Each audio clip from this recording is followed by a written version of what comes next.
Good evening, visitors. Welcome to the Australian War Memorial's last post ceremony. My name is Robert Allen, and joining us today from the Royal Australian Air Force is leading aircraftsman Paul Chen. We welcome the veterans who have served, those that are still serving, and the families that love and support them. The live stream of this ceremony is made possible by the Returned and Services League of Australia and the RSL and Services Clubs Association. We welcome members who are watching the broadcast of this ceremony across Australia. During this evening's ceremony, wreaths will be laid at the base of the pool of reflection by visitors to the memorial. If you're able, please stand and join in singing the national anthem.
Those requiring a seat, please be seated.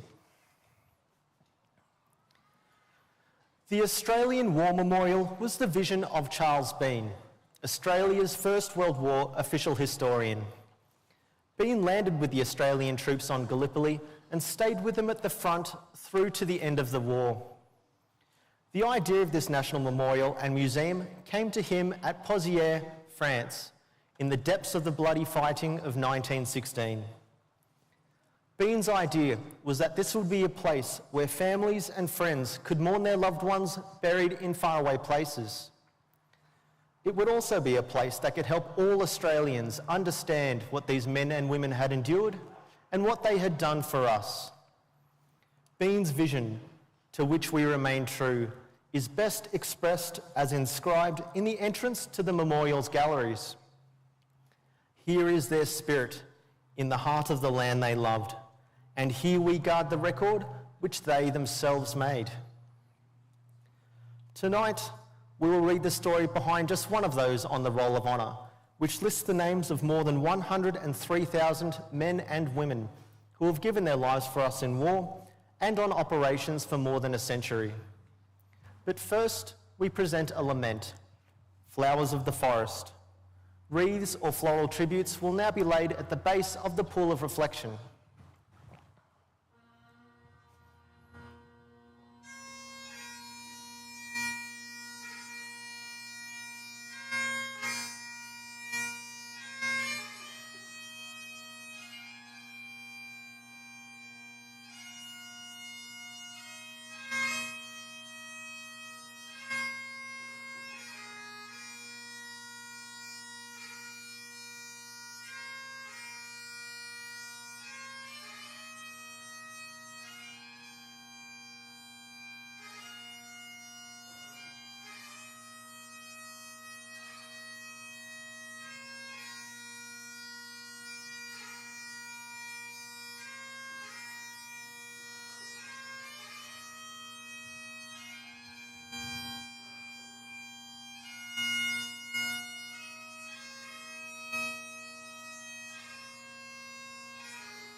Today, we remember and pay tribute to Second Lieutenant John Treverne Hockin. John Hockin was born on the 14th of August, 1885 in Southport, Queensland. Affectionately known as Jack, he was the son of George Treverne Hockin, a doctor, and his wife, Cordelia. When Jack was a month old, his father died, and his mother remarried shortly after. Jack was raised by his mother and stepfather. He attended Brisbane Grammar School and later the Southport School on the Gold Coast, where he was an active member of the cadets program. When he has finished his education, Jack was apprenticed to Frederick William Drew, a surveyor in Atherton, where he learned his trade. He was later employed by the Department of Lands as an authorized surveyor. Before the outbreak of the First World War, Jack gained his first military experience serving with the Malay State Volunteer Rifles in Malaya. Jack enlisted in the Australian Imperial Force on the 14th of August, 1915. He was assigned to the 9th Reinforcement of the 25th Battalion with the rank of private and started a short period of training in Australia. With his previous experience, Hockin rose quickly through the ranks, and by December of 1915, he had been commissioned to the rank of second lieutenant. He embarked for active service from Brisbane in January the following year, sailing on board the troopship Wandilla. After several weeks at sea, Hockin arrived at Egypt, where he joined the other new recruits as well as veteran of the recently abandoned Gallipoli campaign. He remained in Egypt until March of 1916, when his unit embarked for the Western Front. They arrived in the French city of Marseille after a week-long voyage, and were immediately sent north to the Franco-Belgian border. Over the following weeks, Hockin's unit undertook periods of training behind the lines, as well as a short stints on duty in the trenches. In July, the 25th Battalion was sent to the south of the Somme Valley to take part in events on German position around the French village of Pozières. They entered the front line around the village on the 28th of July, 1916, in preparation for an attack under the cover of darkness the following morning. They began their advances just after midnight on the 29th of July, tasked with taking 2 lines of German trenches at Pozières Ridge. In 5 waves, the men of the 25th jumped the parapets, immediately coming under murderous machine gun fire from the enemy lines. As they pressed forward, Hockin and his men were hit by enemy artillery as well as fire from the mortar just as they reached their first objective. By the time they made it to the second trench, the 25th was so outnumbered, they were forced to dig in for cover. Private Herbert Harris, who was also caught in the fighting at Pozières, described the battle. Imagine men dug in a few feet into the ground and shell falling just like rain. Trenches blown up and men digging for their dear life to rebuild them, or rescuing their comrade who were buried, and in most cases, the rescuer also buried by shells. When entering the trenches, we were bombarded with tear and gas shells, which made us wear our gas helmets. It was almost impossible to see and hard to breathe.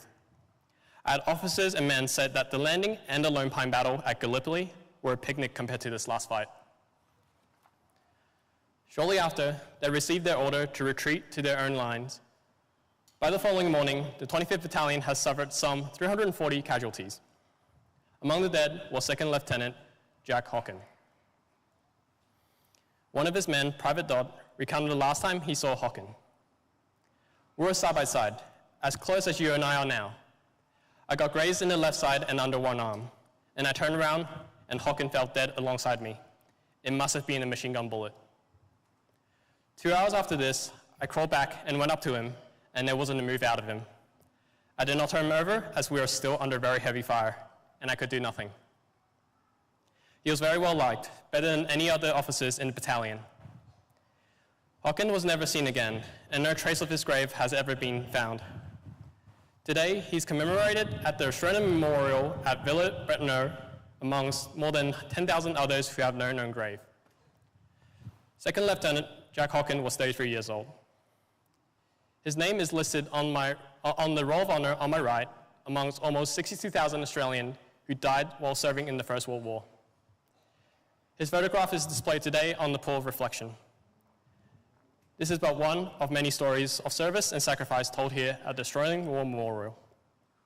We now remember 2nd Lieutenant John Treverne Hockin, who gave his life for us, for our freedom, and in a hope for a better world.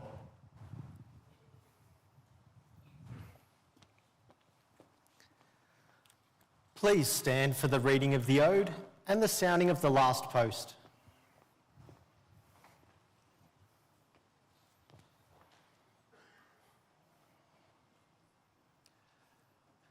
They shall grow not old, as we that are left grow old. Age shall not weary them, nor the years condemned.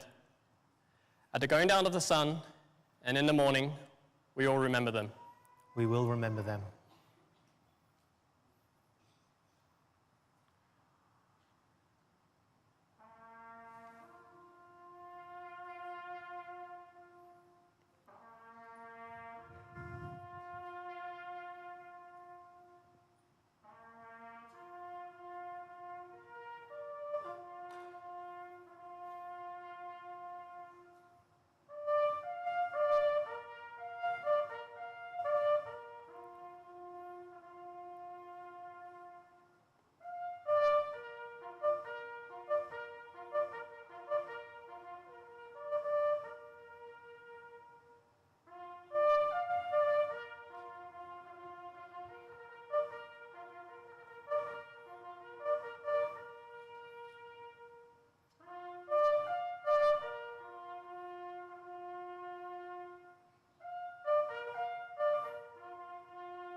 Lest we forget.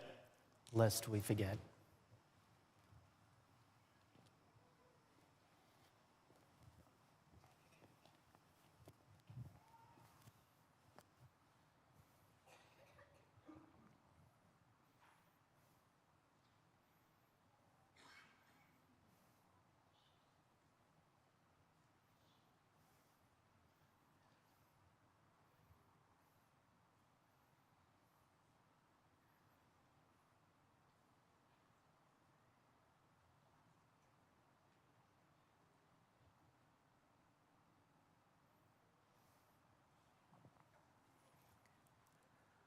We leave you this evening with the words of the memorial's founder, Charles Bean.